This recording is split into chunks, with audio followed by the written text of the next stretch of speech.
Anak, pakinggan niyo to.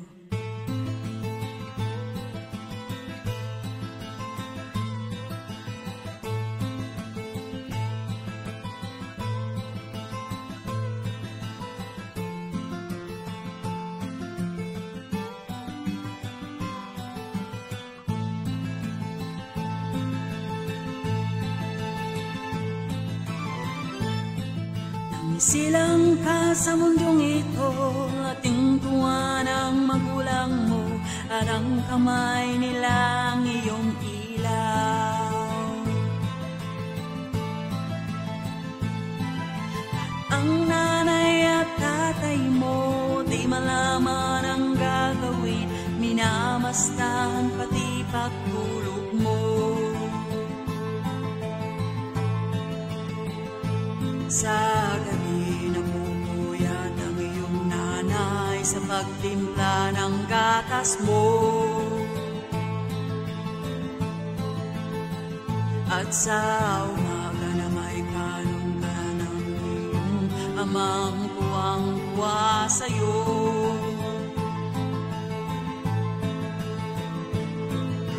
Ngayon ay malaki ka na, nais mo'y maging malaya, di man sila payag, walang magagawa.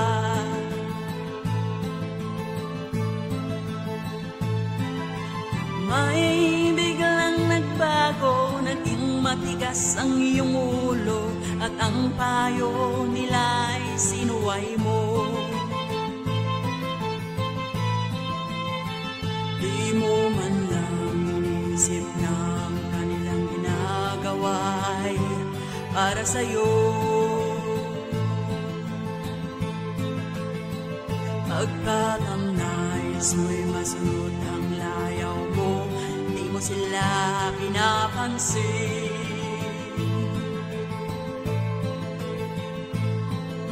Nagdaan pang mga araw at ang landas mo'y naligaw, ikaw ay nalulong sa masamang bisyo.